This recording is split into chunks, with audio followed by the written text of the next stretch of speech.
Hello gamers, my name is Chuck Seegert. I am the designer of the soon-to-be out and about Stuka Leader. Gonna do some playthrough videos.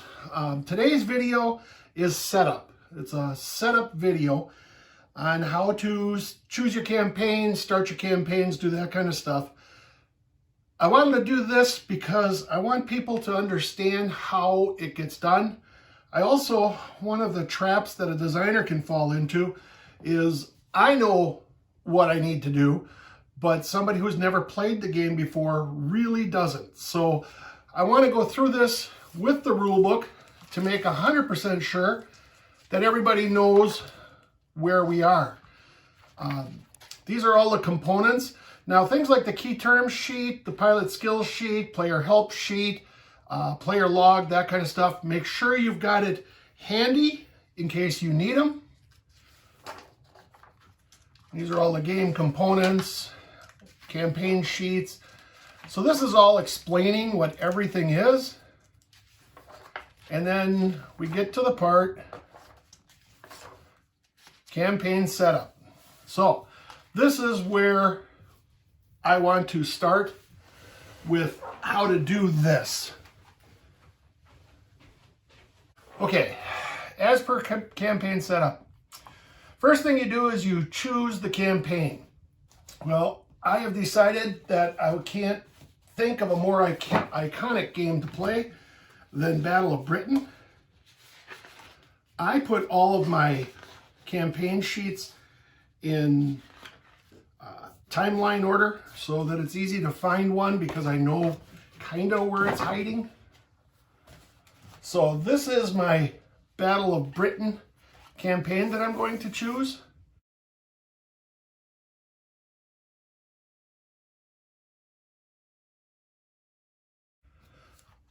So the next thing I'm going to look at is campaign duration. Now, you have choices here. You can go a short campaign, which is 3 days. You can go a medium campaign, which is 5 days. You can go a long campaign, which is 7 days. I am choosing to do a medium campaign simply because it's enough time to do it without getting crazy. A couple things about the campaign sheets that you should notice. Up here, these are the aircraft that you're going to be facing. Because this is the Battle of Britain, it's mainly offensive for the Germans, so you're only facing bandits of Hurricane and Spitfires. You're not facing any bombers, so that helps.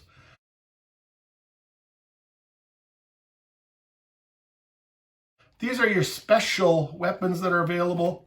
You get the PC-500, which is armor piercing, and you get the AB-252, which is a cluster bomb. And cluster bomb, very good against soft. PC-500, very good against hard.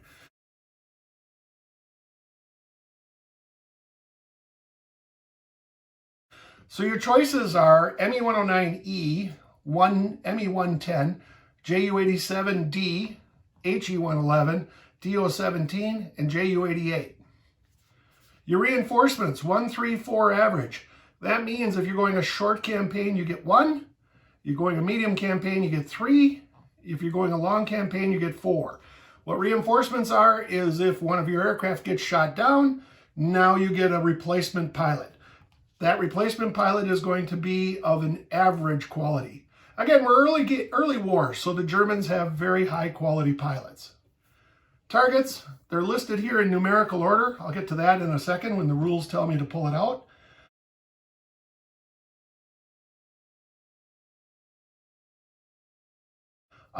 Down here is just notes. Realizing that the British would not surrender, the Germans began bombing Britain. The goal was to break the English spirit and destroy the RAF. Adjustments, remove 4 no-bogey counters. We'll get to that. Medic, 1, 2, and 2. This again, short campaign, you get 1. Medium campaign, you get 2. Long campaign, you get 2. So you have these medics. If you choose to activate a medic to get one of its bonus effects, such as lowering stress on a pilot or helping a 2-day thing become a 1-day thing, that type of thing, 2-day injury become a 1-day injury, those types of things. So that is what these medics are. Notes. These are special notes, something that you have to know about the different targets or something like that. This note says target number 40, which happens to be way up here, can only be escorted by ME-110s. In other words, if you draw target 40 and you're sending bombers up there to destroy it, the ME-109 cannot be used. It must be an ME-110 because the ME-109 had very short range, could reach London, but had very little time for battling. This is past London. They just couldn't reach it. Target bonus aircraft. If you get one of those targets that says Horido Plus Pilot or Horido or Pilot, then you can choose to get a pilot of the skilled level. This is above and beyond your normal 10 pilots that you get in a medium. Again, that will be explained in the rules.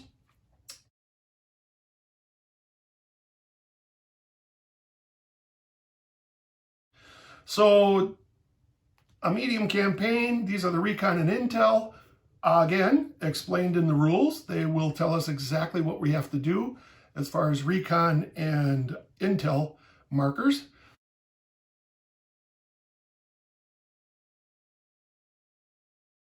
So let's set this over on the side here.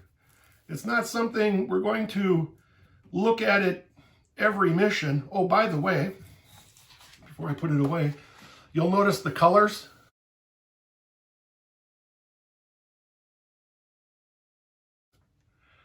Green, as it's explained on here, as soon as I take the rule book off, you'll see it. Green circled targets means there's no stress, no fuel to bomb that target. Yellow circled targets, those are 1 stress, 1 fuel to bomb. Red are 2 stress, 2 fuel. So if you pull 2 targets, depending upon your fuel level or whatever, you may choose to take the one that's less stress or less fuel, even though the other one may be more points. These change every campaign, so don't start to think, oh, 27, it's green. Next game, it could be red. Who knows? That's one of the things we came up with to really designate the targets differently so they're not all the same in every single campaign. So we'll set this aside. We have to put it somewhere where it does not get knocked because we got the recon and intel things on it. Okay, so this says if you fly the France 1940 campaign with a medium duration, you will fly 8 days, receive 32 initial SO points, and 27 fuel points. The Battle of Britain says that if you do a medium, it's 5 days. So I'm going to follow the rule book.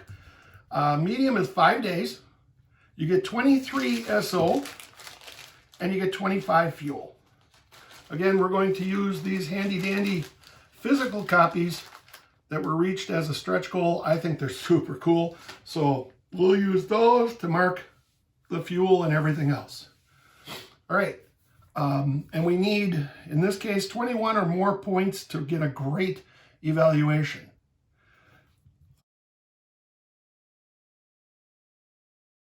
The rules also mention that you're going to see notations that are number slash number slash number, and you'll also see some that are number dash number dash, like this number right here, 134.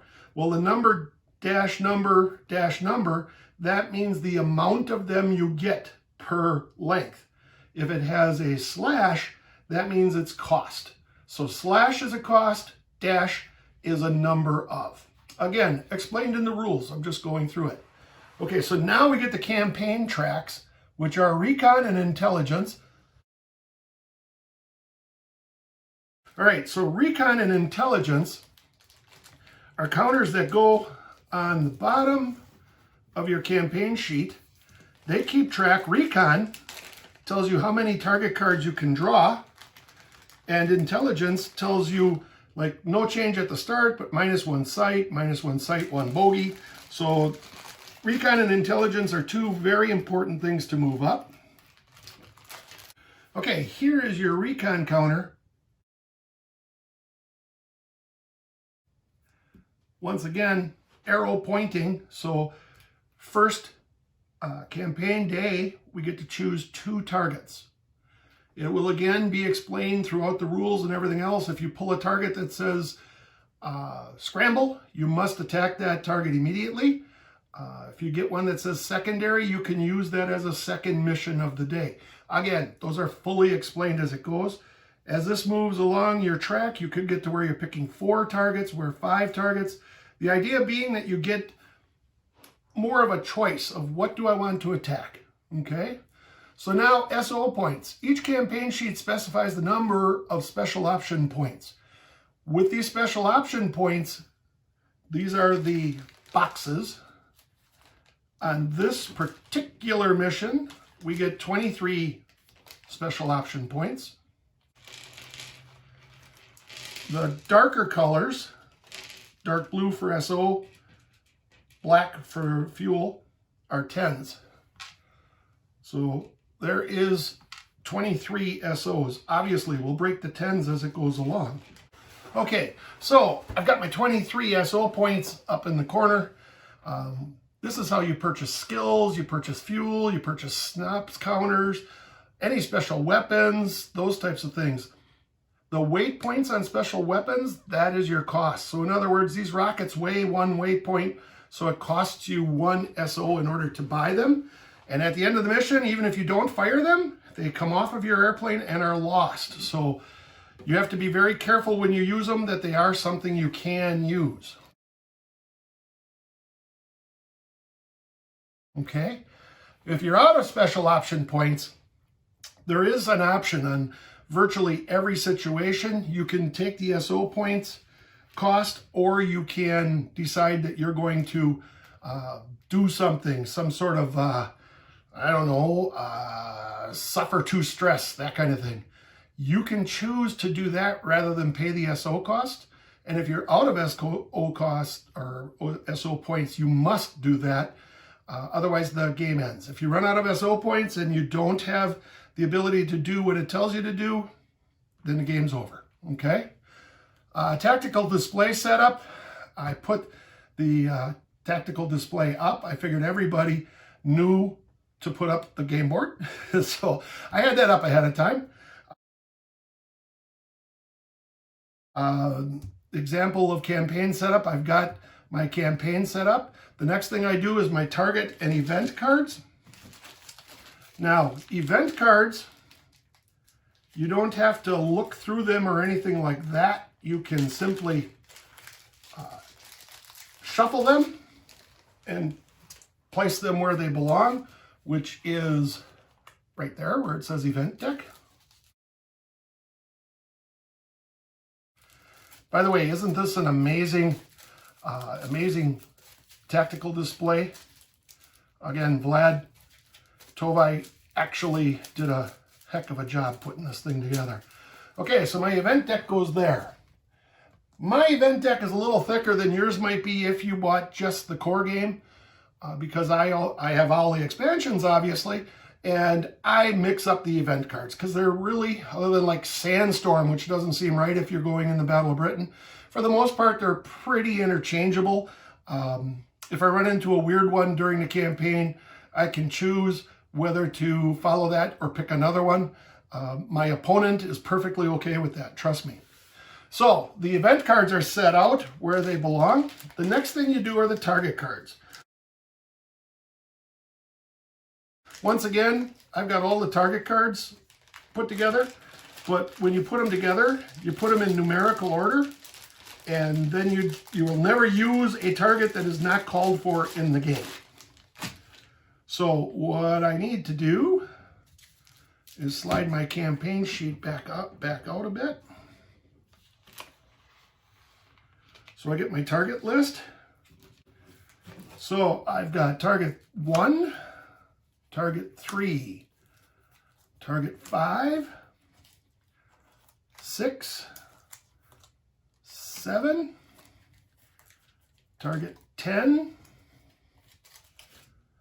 target 11, target 13, target 15, target 16, 17, 18, target 22, 23, 24, 25, 26, 27, 28, 30, 31, 33, 34, 36,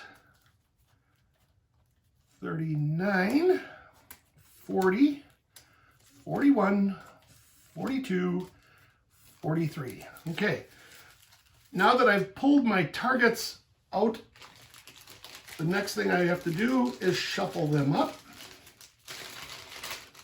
Put the unused targets back in their baggie. As you can see, there are tons of targets in this campaign game. If you're doing a medium campaign, will you use anywhere close to all these targets? No. If you're doing a long campaign, will you be using all these targets? No. I mean, if you get to the point where you can pick 4, you might get there. But I don't foresee people using all these target cards in any campaign. I mean, I've never done it, but I imagine it could. If it does, you just reshuffle the targets you've already destroyed back into the game, and away you go. Okay, now that I've shuffled my target deck, I put it in the box marked target deck. Kind of makes sense. Now the next thing I need to do, the next thing I need to do is I need to take the bandits, right? Place all bogey, no bogey counters in a cup. So we're going to do that first.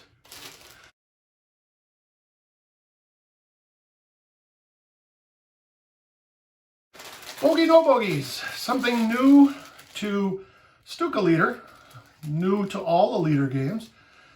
This is going to introduce the fog of war. What that means is you have no idea what type of bandit you're going to be engaging or the quality of that bandit. Much like in the real world. Now, in the real world, you might get a glimpse of the enemy aircraft and have an idea of the type, but you definitely won't know the quality. Next thing you need to do is get the bandits.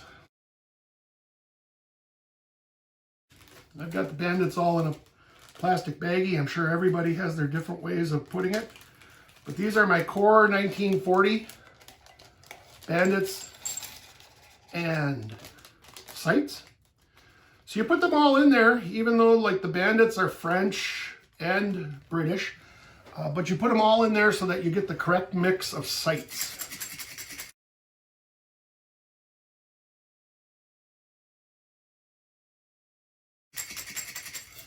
I'm not sure I have any naval targets, but you also have you should have a cup ready to put all your naval sights into it and whatever. But right now I don't believe I have naval targets. I might, so we'll see. But okay, now we get to selecting squadron pilots. Now your squadron shall consist of 8, 10, 12 pilots. You get your reinforcement pilots. You get up to legendary. This is a new rule also. When you get up to legendary, you accumulate enough XP to promote the legendary. Immediately decide whether to keep him or trade him in for a newbie, and then you gain 3 victory points. A little bit of a decision when they show up so that your whole squadron doesn't end up being legendary players. All right, over here, the makeup for your squadron is typically, as you can see, it's broken up by years. Early war, Germans, very strong. Good airplanes, very good pilots. Middle war, late war, not so much. They didn't have fuel for proper training, doing all that kind of stuff. So the strengths of the squadrons actually go from really strong down to not quite as strong. They never get weak, but they go from really strong to not quite as strong. All right, next up, choosing my pilots. There's many ways of choosing pilots. Some people will do a random choice, which is an optional rule that gains you SO points. But in this situation, you can spend a ton of time, which is quite fun actually, picking out exactly what airplanes you think you're going to need based on bomb load capabilities, air-to-air capabilities, that type of stuff. What I've done is I've given a idea list. These are the 10 aircraft that I choose, which is what goes in a medium campaign. Again, totally up to you, but I've chosen this so you don't see me scratching my head over who do I bring up right away. So I pull out right now my ME-109E. I've got 3 of them to play with here. So first I look for Gruber.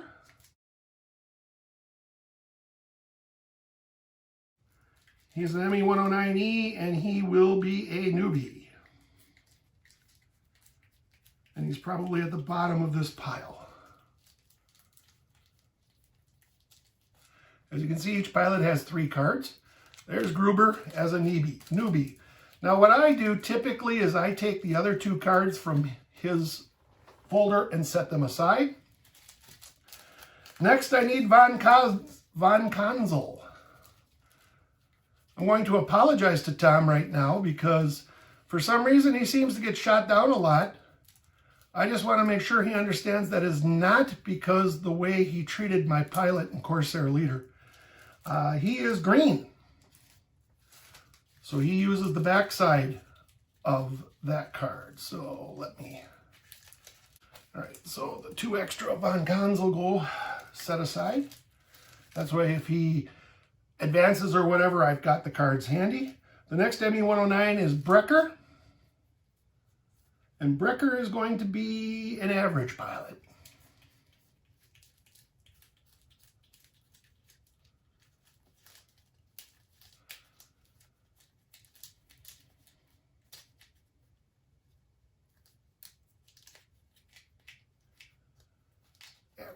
There he is. Okay. And we get the 2 extras of him. Set them aside. Okay, those are my ME-109E pilots. Now I get their pilot cards out.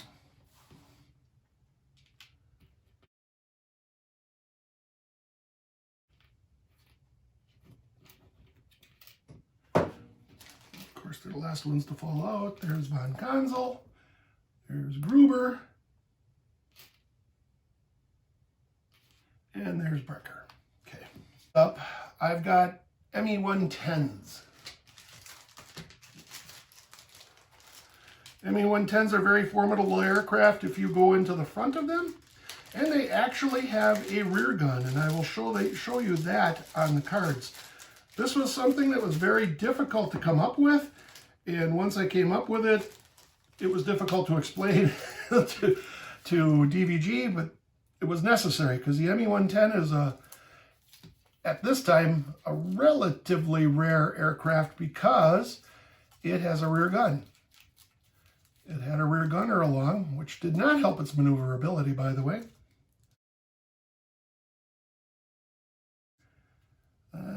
Looking for Hecht. Probably went right past him while I was talking.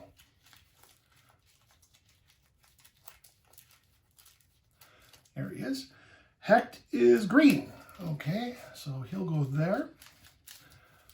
His other 2 cards go over there.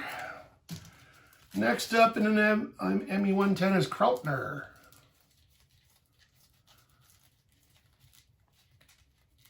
Krautner is also average. His 2 remaining cards go over there. And that's it for my 110s. Okay, gotta find their counters. There's Hecht. And there's Krautner. All right, next up, we record the pilot names, skill levels, and XPs needed for promotion, cool, and zeal on the player log. Okay, the player log that comes with the game is tinted strictly for immersion abilities. I've made copies just in black and white to save ink. You're more than welcome to make copies in color if you like. A black and white copy of this will be up as a PDF on the DVG site, and I'm also putting it up on BGG. So we write everything that we've got on here. First off, we are doing Battle of Britain. We are doing a medium, which is 5 days long. Our pilots are Gruber, and at this moment, Gruber he's a 109E, and he is a newbie. And Gruber he's got a promotion number of 4. Let me show you that right away. This is Gruber's card. The promotion number is upper right. Got his name, upper right. This is the aircraft, the name of the aircraft, when the aircraft is available. The rest of these stats are fully explained inside the game. Cool, situational awareness, Horido, zeal, and then you've got maneuver, robustness, and weight on the aircraft. How much stress he can take.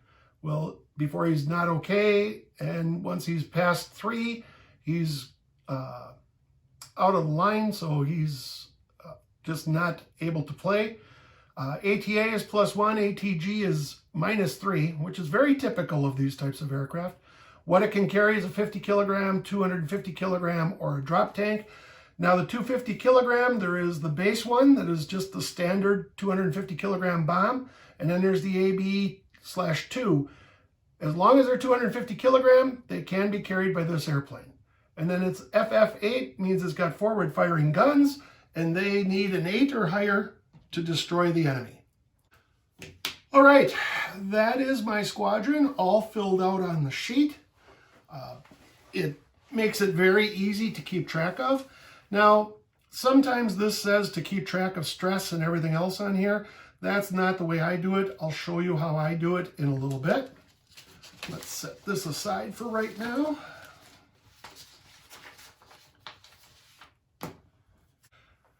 Okay, now that I have recorded all the pilot names, skill levels, and XPs, the next thing we go to is pilot skills. Now these are something you can purchase. Because I'm doing a medium, they would cost 2 SO points each. I am not going to buy any skills because that's just going to add a level of confusion. You'll figure them out and choose which ones you want when you play the game. But for now, I'm not going to purchase skills. Ace pilots may receive up to 2 additional skills beside their included one. When you become an ace, you automatically get to choose between a +1 ATA and a +1 ATG. You can choose either one of them. Next up, pilot promotion priority. This is kind of cool. This is where you can look at, oh, I don't want any newbies, so I'm going to upgrade him. Well, newbie 246 if you want to upgrade him. 2 short, 4 long, or medium, 6 long. So it would cost 4 if I want to move Gruber up to green. And typically what you do if you're thinking of doing it, you look at the card. He's out of the way for now. You look at the card and you go, okay, he's zeros all across. He's +1 with 3 stress. You flip him over. So for 4 points, you could change him to 1 cool, 1 zeal, and 5 stress. So that's worth 4 SO to me. I would definitely pay that to move him up. When you do that, you change your log sheet. So Gruber is now green at 5. He is 1 cool, 1 zeal, and that costs you 4 SO. So we are going to change in our 10. Okay, so I'm going to take that 10 and change it into 6 ones. So now I'm down to 19 SO points. I love the idea of the feel, the actual looking at your pile dwindle as the campaign goes on. That's all fun. All right, so that's going to be the only one that I'm going to do just because I want to get the game going. But that shows you how that's done. Next up, medic. Okay, after you choose your campaign, you place the number of available medics in the ambulance box. Medics cost 246 each to activate. So this is a medium. I have to spend 4 SO if I want to activate them. And fuel. After you choose your campaign, you may purchase additional fuel barrels. Fuel barrels cost 2 SO for 3 barrels. Well, let's see what we got. We have 25 barrels.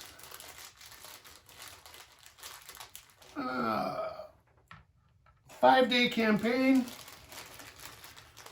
25 is probably good. That allows you to attack with 5 aircraft a day, a 1 fuel target.